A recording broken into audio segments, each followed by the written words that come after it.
नमस्कार दोस्तों, मैं हूं पीयूष संगारी, आपके अपने चैनल मनी फर्स्ट से एक बार फिर हाजिर हूं एक नया टॉपिक लेके जो आपके लिए बहुत ज़रूरी है। बहुत लोग इसको अवॉइड कर देते हैं क्योंकि ये करंट टॉपिक नहीं रहता है, ये बहुत आगे की प्लानिंग रहती है। लेकिन दोस्तों, वही बंदा या वही लोग होशियार होते हैं, वही लोग कामयाब होते हैं जो दूरदृष्टि बना के चलते हैं अपनी ज़िंदगी में और दूरदृष्टि को देखते हुए ही अपना काम करते हैं। तो दोस्तों, टॉपिक का नाम है रिटायरमेंट प्लानिंग। आपका रिटायरमेंट कैसा हो ये आप पे डिपेंड करता है।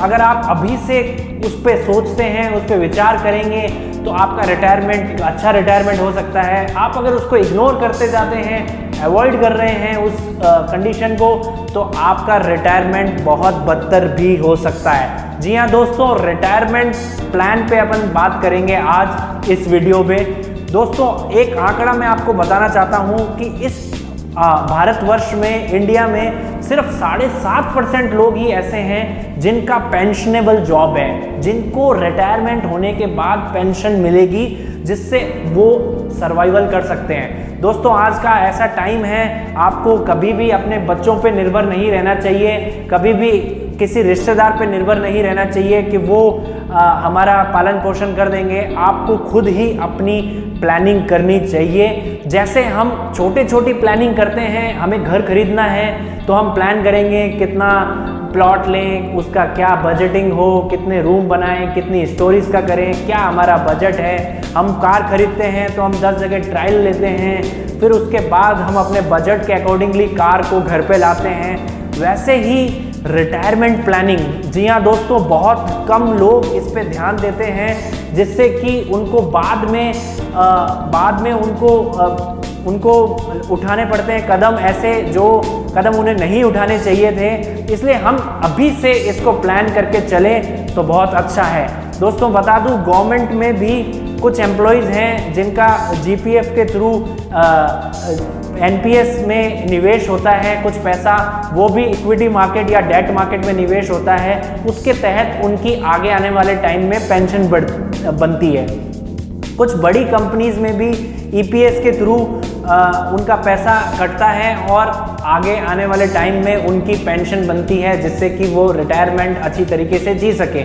इन दोनों के अलावा सबको अपनी प्लानिंग अलग से ही करनी पड़ती है। जी हाँ दोस्तों, हमें खुद ही अपनी प्लानिंग करनी पड़ेगी कि हमें आने वाले वक्त में जब हमारा रिटायरमेंट हो जाए, जब हमारी जॉब छूट जाए, तो हम अपना जीवन यापन अच्छी तरीके से कैसे कर सकें। उसके लिए बहुत से टूल्स हैं, हमारे जीवन में बहुत से टूल्स हैं फाइनेंशियल प्लानिंग में कि हम उसको कर सकते हैं। जैसे पहला टूल है, हम इंश्योरेंस कंपनीज में बहुत सारे रिटायरमेंट प्लान्स होते हैं, उसके तहत हमें इंश्योरेंस भी उसमें कवर रहता है और उसके तहत हमारी पेंशन स्टार्ट होती है कि कुछ पैसा हम हर साल भर साल एज ए प्रीमियम हम जमा कराएं इंश्योरेंस कंपनी में, और at the time of retirement हमें एक कॉर्पस मिल जाता है और उस कॉर्पस के तहत हमारी एक पेंशन बननी स्टार्ट हो जाती है।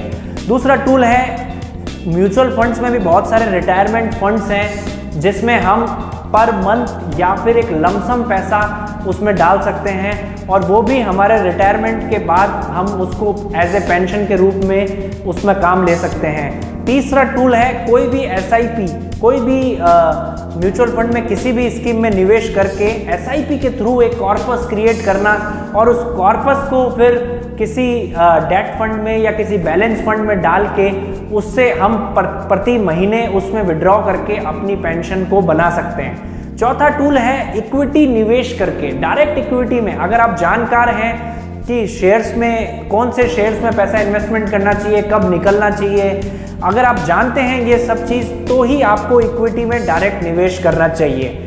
और पांचवा टूल है दोस्तों एनपीएस, गवर्नमेंट की स्कीम है नेशनल पेंशन स्कीम, उसके तहत भी आप अपना कॉर्पस इकट्ठा कर सकते हैं एनपीएस में और जब आपका रिटायरमेंट हो जाएगा तो आपको एक पेंशन बनेगी। ये जो एनपीएस में भी इन्वेस्टमेंट होता है उसमें भी इक्विटी मार्केट और डेट मार्केट में ये इन्वेस्टमेंट होता है। जो कम रिस्क वाले हैं वो डेट मार्केट को चूज़ करते हैं, जो हायर रिस्क वाले हैं वो इक्विटी मार्केट को चूज़ करते हैं और जो मॉडरेट रिस्क वाले हैं वो बैलेंस्ड मार्केट को भी चूज़ कर सकते हैं। तो बेसिकली ये 5 टूल्स हैं जिसके तहत आप अपनी रिटायरमेंट को प्लान कर सकते हैं। दोस्तों मैंने इसमें FD, RD, PPF, NSC, KVP इसको इंक्लूड नहीं किया है क्योंकि ये निवेश के, ये इन्वेस्टमेंट के बहुत अच्छे टूल्स नहीं हैं। ये सेविंग के अच्छे टूल्स हो सकते हैं जिसमें हम पैसा कुछ टाइम के लिए पैसा सेव करके और कुछ थोड़ी बहुत बढ़ोतरी करके हम उसका फ़ायदा उठा सकते हैं। लेकिन लंबे समय का अगर आपको निवेश करना है तो आपको इन पांचों टूल्स में से किसी एक टूल में आप जा सकते हैं या पांचों में आप डाइवर्सिफिकेशन कर सकते हैं। अब मेरी राय क्या है? मेरी राय ये है, मेरी रिकमेंडेशन ये है कि आप किसी भी म्यूचुअल फंड की अच्छी स्कीम में, एक स्कीम, 2 स्कीम या 3 स्कीम में अपने फाइनेंशियल एडवाइज़र की हेल्प से आप अपना एसआईपी स्टार्ट कर सकते हैं। और एसआईपी यानी सिस्टमेटिक इन्वेस्टमेंट प्लान, मतलब कि आपको पर मंथ आपकी पॉकेट के अनुसार आप 500 रुपये से स्टार्ट कर सकते हैं। मैक्सिमम कोई लिमिट नहीं है, कितना भी कर सकते हैं। अगर मैं एक एग्जाम्पल के रूप में बात करूं कि एक युवा जो 35 साल का है और नौकरी पेशा है और उसकी सैलरी मान लीजिए 25,000 रुपये है प्रति महीना, तो आज वो सिर्फ 2500 रुपये पर मंथ अगर एसआईपी में डालता है, जी हाँ दोस्तों 2500 रुपये पर मंथ, यानी उसकी सैलरी का 10% पार्ट 2500 रुपये पर मंथ अगर आने वाले 25 सालों तक डालता रहेगा, क्योंकि उसकी आयु अभी 35 वर्ष है और उसका रिटायरमेंट एज है 60, यानी उसके पास 25 साल का समय है जिसमें वो अपनी रिटायरमेंट प्लान कर सकता है, रिटायरमेंट सेविंग कर सकता है। तो 2500 रुपये पर मंथ के हिसाब से वो आगे आने वाले 25 वर्ष एसआईपी में निवेश करेगा, तो उसका टोटल जो अमाउंट उसकी जेब से निकल के, उसके बैंक से निकल के एसआईपी में निवेश होगा वो है 7.5 लाख रुपए। लेकिन दोस्तों अगर मैं उसका 12% से 12% CAGR compound annual growth rate से इतने सालों की कंपाउंडिंग के साथ अगर मैं उसकी मैच्योरिटी अमाउंट बताऊं आपको, तो आपको ताजुब होगा कि उसकी मैच्योरिटी अमाउंट होती है लगभग 48 लैक्स, 48 लाख रुपए।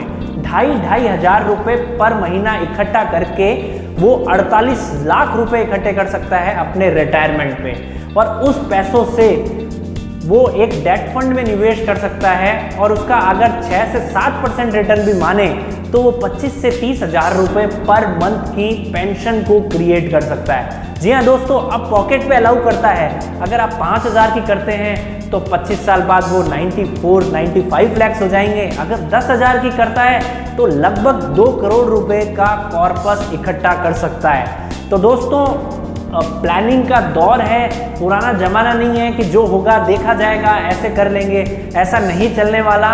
अपने बच्चों पे डिपेंड नहीं रहें, इसके लिए आपको अभी से ही प्लानिंग शुरुआत कर देनी है। चाहे आपकी फर्स्ट सैलरी ही क्रेडिट क्यों ना हुई हो, अभी से आप शुरुआत करेंगे तो आपको ज़्यादा फायदा होगा, क्योंकि जितना डिले करते जाएंगे उतना आपका कॉर्पस बड़ा होने की संभावना कम होगी। जितना जल्दी शुरू करेंगे, स्टार्ट अर्ली, एक कॉन्सेप्ट है म्यूचुअल फंड का, एसआईपी का, जितनी जल्दी स्टार्ट करेंगे उतना आगे आने वाले टाइम में आपका कॉर्पस बड़ा होगा, और जितना कॉर्पस बड़ा होगा उतनी ही बड़ी आपकी पेंशन होगी। तो दोस्तों आप रिटायरमेंट प्लानिंग के बारे में आज ही सोचें, और अगर आप फाइनलाइज नहीं कर पा रहे हैं कि कैसे करना है, कौन सी स्कीम में जाना है, तो आप अपने समीप फाइनेंशियल एडवाइज़र की हेल्प लें। वो आपको सलाह देगा कि कैसे आपको कितने रुपए पर मंथ करना चाहिए, कैसे कौन सी स्कीम में करना चाहिए, ये सब चीज़ें गाइड आपको आपका अपना फाइनेंशियल एडवाइज़र करता रहेगा। तो दोस्तों आज ही आप जाइए और रिटायरमेंट प्लानिंग के बारे में सोचिए। Thank you.